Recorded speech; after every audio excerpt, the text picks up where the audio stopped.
अपनी बेटी के अभी अभी विकसित हुए शरीर को पाने के लिए पिता ने उसे कैद करने का फैसला कर लिया ताकि वो धीरे धीरे अपना मकसद पूरा कर सके। जल्द ही उसके दिमाग में एक योजना आई। उसने जानबूझकर अपनी पत्नी को घर से बाहर भेज दिया, फिर बेटी से बहाना बनाकर सामान उठाने में मदद मांगी। हमेशा बगावती रहने वाली बेटी ने इस बार हैरानी से हामी भर दी। लेकिन जैसे ही वे सामान को बेसमेंट में ले गए, एमी ने देखा कि बुकशेल्फ के पीछे एक गुप्त दरवाजा छिपा हुआ है। उसे ये बात थोड़ी अजीब लगी, लेकिन सामने उसका अपना पिता था, इसलिए उसने ज्यादा नहीं सोचा। यही जन्मजात भरोसा उसे एक ऐसे अंधेरे में धकेल देता है जहां से वापसी नामुमकिन थी। एमी कुछ समझ पाती उससे पहले ही पिता बाहर निकला और गुप्त कमरे का दरवाजा बंद कर दिया। जैसे ही एमी ने देखा कि पिता ने उसे अंदर बंद कर दिया है, वो जोर जोर से चिल्लाने लगी। लेकिन खास तौर पर बनाई गई स्टील की दीवारें इतनी मोटी थीं कि बाहर किसी को कोई आवाज नहीं सुनाई दी। डर के मारे वो पूरी तरह घबरा गई। उसे लगा शायद पिता बस उसे सजा देना चाहता है, ज्यादा से ज्यादा कुछ दिन बंद रखेगा। लेकिन जब उसने उस बॉक्स को खोला जिसे पिता उससे उठवा कर लाया था, तो अंदर अपनी ही रोजमर्रा की जरूरतों का सामान मिला। तभी उसे समझ आया कि ये सब पहले से प्लान किया गया था। उसके दिल में डर की लहर दौड़ गई। चीख पुकार के बाद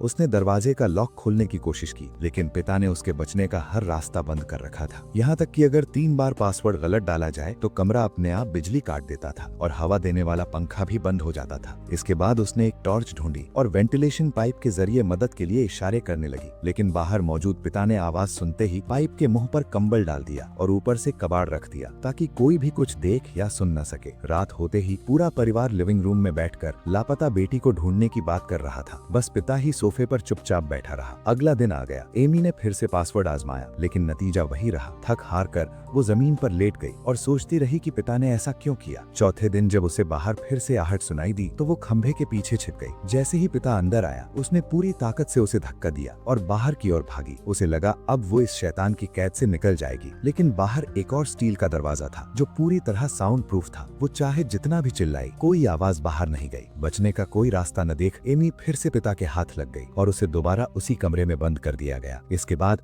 पिता ने उसे धमकाना शुरू कर दिया। कहा कि अगर वो यहाँ चुपचाप उसकी बात मानेगी तो उसे अच्छी जिंदगी की सुविधाएं मिलेंगी, लेकिन अगर उसने विरोध किया तो उसे भयानक सजा दी जाएगी। इसके बाद पिता ने बेटी के साथ ऐसा किया जिसे शब्दों में बयां नहीं किया जा सकता। ये मूवी एक सच्ची घटना पर आधारित है और इंसानियत को शर्मसार कर देने वाली है। अपमान और अत्याचार सह चुकी एमी कोने में दुबक कर रोती रही। उस पल से उसकी जिंदगी में पिता नाम का रिश्ता खत्म हो गया। जब एमी का बॉयफ्रेंड पिता से मिला तो उसने कहा कि उसकी बेटी किसी लड़के के साथ भाग गई है और अब न तो उसके बारे में सोचे और न ही उसे ढूंढने की कोशिश करे। भोला भाला लड़का खुद को धोखा खाया हुआ समझकर निराश चेहरा लेकर चला गया। कैद के 21वें दिन पिता कुछ जरूरी सामान लेकर बेसमेंट आया। उसने बैग से एक केक निकाला और एमी के लिए एक लंबी ड्रेस लाई। मजबूर एमी को वो पहननी पड़ी। पिता ने कहा कि आज वो उसकी 18वीं सालगिरह मनाएगा। उसने पूछा कि वो क्या चाहती है। एमी के दिल में तो आजादी की इच्छा थी, लेकिन पिता ने साफ कह दिया कि ये मुमकिन नहीं है। वो सिर्फ कुछ सुविधाएं ही पा सकती है, और वो भी तब जब वो खुद उन्हें कमाने की कोशिश करे। एमी ने उसके अंदर की इंसानियत जगाने की कोशिश की, लेकिन पिता पूरी तरह विकृत हो चुका था। उसने एमी को पापा कहने से मना कर दिया और जबरदस्ती उसे डार्लिंग कहने को कहा। मजबूर एमी ने उसकी बात मान ली। इतना सुनते ही पिता ने उसे अपने पास बुलाया और एक बार फिर एमी को जानवरों जैसी दरिंदगी का शिकार होना पड़ा। 38वां दिन। एमी हमेशा की तरह ठंडा डिब्बा बंद खाना खा रही थी। तभी उसकी नजर डिब्बे के तेज ढक्कन पर पड़ी। उसने उंगलियों से किनारा छुआ और उसके दिल में एक उम्मीद की किरण जगी। उस दिन उसने खुद को सलीके से तैयार किया और अपने बनाए हथियार को हाथ में लिया। वो पिता के ढीला पड़ते ही एक ही बार में सब खत्म करना चाहती थी,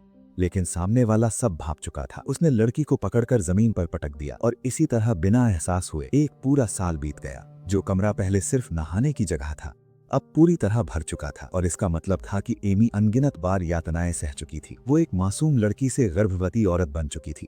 जब डिलीवरी का समय आया तो बिना किसी अनुभव के उसने किताबों में पढ़ी बातों के सहारे भयानक दर्द के बीच बच्चे को जन्म दिया। पिता रोज माँ और बच्चे के लिए जरूरी सामान लाता। उधर बेटी के गायब होने के बाद माँ रोज आंसुओं में डूबी रहती। बेसमेंट में बच्चा धीरे धीरे बड़ा होने लगा और वो जगह पिता का दूसरा घर बन चुकी थी। एक दिन बच्ची अपनी बनाई तस्वीर लेकर आई। उसने कहा कि उसमें पापा, मम्मी और भविष्य के भाई बहन बने हैं। बच्चे के भविष्य के लिए एमी ने फिर से बाहर जाने की गुहार लगाई, लेकिन बदले में उसे सिर्फ गालियां और डांट मिली। इसके बाद पिता ने उसे पूरी तरह नजरअंदाज कर दिया। काम में बेहतरीन प्रदर्शन के चलते पिता को प्रमोशन और सैलरी बढ़ोतरी मिली। पत्नी ने जब ये देखा तो उसने पिता से कहा कि वो किसी प्राइवेट डिटेक्टिव को रखे ताकि लापता बेटी की सच्चाई सामने आ सके, लेकिन लाओ टांग ने उसे बेहद बेरुखी से ठुकरा दिया। पत्नी फिर भी हार मानने को तैयार नहीं थी और बेटी को ढूंढने का इरादा बनाए रही। ये सुनते ही पति गुस्से से आग बबूला हो गया। उसने दोबारा पत्नी पत्नी को चेतावनी दी कि आगे से उनके पास सिर्फ एक ही प्यारी बेटी है। इसी दिन लाओ टांग आखिरकार माँ और बच्चों के लिए वो चीज लेकर आया जिसका वे लंबे समय से इंतजार कर रहे थे, एक टीवी। काफी समय से उनका बाहरी दुनिया से कोई संपर्क नहीं था। बच्चों को तो बाहर की दुनिया कैसी होती है ये तक पता नहीं था। अब यही टीवी उनके लिए दुनिया को जानने का एक लौता जरिया बन गया। 7 साल बाद सारा के दूसरे बच्चे का जन्म हुआ, लेकिन लंबे समय तक अंधेरे और नमी भरे बेसमेंट में रहने की वजह से बच्ची को तेज बुखार रहने लगा। लाओ टांग ने बस कुछ साधारण दवाइयां लाकर दे दी और बच्ची की जान की कोई परवाह नहीं की। सारा हर दिन बच्ची को अपनी कहानियां सुनाया करती थी ताकि वो जल्दी ठीक हो सके। वो उसे बताती कि कभी उसकी जिंदगी में एक राजकुमार था जिससे वो बहुत प्यार करती थी, लेकिन उस राजकुमार के एक बुरे पिता ने दोनों को बेरहमी से अलग कर दिया। फिर उस राजकुमारी को बेसमेंट में कैद कर दिया, लेकिन राजकुमारी को आज भी भरोसा था कि एक दिन उसका राजकुमार उसे बचाने जरूर आएगा। इसी दौरान सारा का बॉयफ्रेंड दोबारा वहां पहुंचा। उसने एमी से सारा के बारे में पूछा। एमी ने कहा कि उसकी बहन कभी वापस नहीं आई। फिर क्रिस ने पूछा कि सारा और स्टीव कैसे हैं। ये सुनकर छोटी बहन उलझन में पड़ गई क्योंकि उसने कभी स्टीव नाम के किसी इंसान के बारे में नहीं सुना था। एमी ने क्रिस से कहा कि उसका पिता बहुत बड़ा झूठा है और कई बार उसे लगता है कि सारा के गायब होने के पीछे पिता का ही हाथ है। ये वो समय था जब एक लड़की को अपने ही पिता ने कैद किए हुए 18 साल हो चुके थे। इन सालों में वो उसके 3 बच्चों की माँ बन चुकी थी, लेकिन गुप्त कमरे की जगह 4 लोगों के रहने के लिए बिल्कुल नाकाफी थी। इसलिए सारा ने पिता से कहा कि वो नवजात बेटे को ऊपर उसकी माँ लिन्या के पास छोड़ दे। इसके बदले उसने पिता को एक ऐसा कारण बताया जिसे वो मना नहीं कर सका। अगले दिन एक बच्चे के रोने की आवाज गूंजी। दरवाजा खोलते ही सारा की माँ ने दरवाजे के बाहर एक स्ट्रोलर में बच्चे को देखा। साथ ही वहाँ सारा का लिखा हुआ एक नोट भी था। उसने लिखा था कि वो ठीक है, लेकिन आर्थिक मजबूरी के चलते उसे बच्चे को माँ के हवाले करना पड़ रहा है। ये जानकर उसकी बेटी जिंदा है, माँ खुशी के आंसू रोने लगी। उसी समय लाओ टांग भी बाहर आया और हैरानी जताने का नाटक किया, लेकिन असल में ये सब उसी की बनाई हुई योजना थी। पत्नी के अंदर जाते ही लाओ टांग ने बच्चे के नीचे से सारा की मदद की पर्ची देख ली। बेसमेंट लौटे ही उसने सारा को जमकर भटकारा और कहा कि वो उसके साथ चालाकी करने की कोशिश कर रही है। फिर बिना कुछ सुने उसने एक सेक्सी ड्रेस उसकी ओर फेंक दी। सारा अब इस सब की आदी हो चुकी थी। 14 साल बाद बच्ची भी बड़ी हो गई और उसकी खूबसूरती निखरने लगी। बेटी के बदन को देखकर लाओ टांग के मन में फिर से गंदी सोच पैदा हो गई। ये देखते ही सारा ने तुरंत बेटी को अपने पास बुला लिया, क्योंकि वो अपने पिता की घिनौनी नीयत को अच्छी तरह जानती थी। दोनों वहाँ से हट गयी। सजा देने के लिए लाओ टांग ने फिर से बिजली काट दी और वेंटिलेशन सिस्टम भी बंद कर दिया। सांस लेने में दिक्कत के कारण माँ और बच्चे एग्जॉस्ट फैन के पास सिकुड़कर बैठ गए। बेटी ने माँ से पूछा कि ये कैद की जिंदगी आखिर कब तक चलेगी। सारा ने दिलासा दिया कि वो रास्ता ढूंढ रही है। इस साल ज्यादा बारिश की वजह से बेसमेंट में पानी रिसने लगा। ये देखकर सारा अचानक खुश हो गई, क्योंकि इसका मतलब था कि वे ऊपर तक खोदकर मदद मांग सकते हैं। जल्द ही उसने बाहर की ओर लोहे की जाली तक रास्ता बना लिया। फिर उसने टॉर्च बाहर निकालकर इशारा किया। संयोग से वहीं से गुजर रहा एक गंजा आदमी कुत्ता घुमा रहा था। झपकती हुई रोशनी देखकर उसने सारा के घर का दरवाजा खटखटाया। उसने लाओ टांग को जो कुछ देखा था सब बता दिया। ये सुनते ही लाओ टांग गुस्से से भर गया और सीधे बेसमेंट में जा पहुंचा। उसने सारा के चेहरे पर जोरदार घूंसा मारा। इसके बाद वो पागलों की तरह गर्भवती बेटी को लात मारने लगा। काफी देर बाद बच्चे के समय से पहले जन्म ने उसकी दरिंदगी रोकी। पेट पर गंभीर चोट लगने से सारा को बहुत ज्यादा खून बहने लगा। दर्द और चीखों के बीच उनका चौथा बच्चा जन्म लेते ही मर गया। कुछ दिन बाद लाओ टांग फिर से बेसमेंट आया। सारा ने पूछा कि ऊपर छोड़े गए बेटे का क्या हाल है। लाओ टांग ने कहा कि वो बहुत स्वस्थ है, अच्छा खाता है और जल्द ही स्कूल की फुटबॉल टीम में भी जाएगा। भाई की आजाद जिंदगी सुनकर छोटा बेटा गुस्से में आ गया। उसने पूछा कि उसे भी कब आजादी मिलेगी। लाओ टांग ने बात घुमा दी और सारा की ओर इशारा किया। उसने कहा कि जब तुम्हारी माँ समझदार हो जाएगी तभी तुम सब आजाद हो पाओगे। ये सुनते ही माँ और बच्चों का सब्र टूट गया। सालों से दबा हुआ सारा का गुस्सा आखिरकार फूट पड़ा। माँ को इस हालत में देखकर दोनों बच्चे भी डर गए, लेकिन वो माँ से नाराज नहीं हुए, बल्कि बिखरे सामान को चुपचाप समेटने लगे। वे समझ चुके थे कि माँ ने सब कुछ उन्हें बचाने के लिए सहा था। इसी बार सारा ने बच्चों को पूरी सच्चाई बता दी। उसने कहा कि लाओ टांग असल में उनका दादा है और वो खुद उसकी बेटी है, इसीलिए उसे नीचे कैद किया गया। ये सच सुनकर दोनों बच्चे सन्न रह गए। ये क्रूर सच्चाई उनके लिए सहन करना मुश्किल था। अगले दिन लाओ टांग फिर से बेसमेंट में आया और सारा पर हुक्म चलाने लगा। ये देखकर छोटा बेटा भड़क उठा। उसने लाओ टांग का विरोध किया और उससे हाथापाई कर बैठा, लेकिन कमजोर शरीर उसके सामने टिक नहीं पाया और उसे बुरी तरह पीटा गया। कुछ समय बाद बूढ़े लाओ टांग को नौकरी से निकाल दिया गया। घर की हालत और भी खराब हो गई। पैसे बचाने के लिए उसके दिमाग में एक खौफनाक आइडिया आया। उसने पाइप को एग्जॉस्ट फैन से जोड़ा और दूसरा सिरा कार के साइलेंसर से जोड़ दिया। जैसे ही इंजन स्टार्ट हुआ, जहरीली गैस तेजी से बेसमेंट में भरने लगी। वो सबको वहीं मार डालना चाहता था। इसी बीच जिंदगी और मौत की लड़ाई में लाओ टांग की नजर से बचते हुए सारा बाहर निकलकर मौजूद डॉक्टर के पास पहुंची। लाओ टांग की घबराहट देखकर पुलिस ने तुरंत पीछा किया। सारा की गवाही के बाद आखिरकार उस दरिंदे को गिरफ्तार कर लिया गया। आखिरकार सारा अपने परिवार से मिल पाई और उसका इंतजार करता हुआ राजकुमार भी दोबारा उसकी जिंदगी में लौट आया।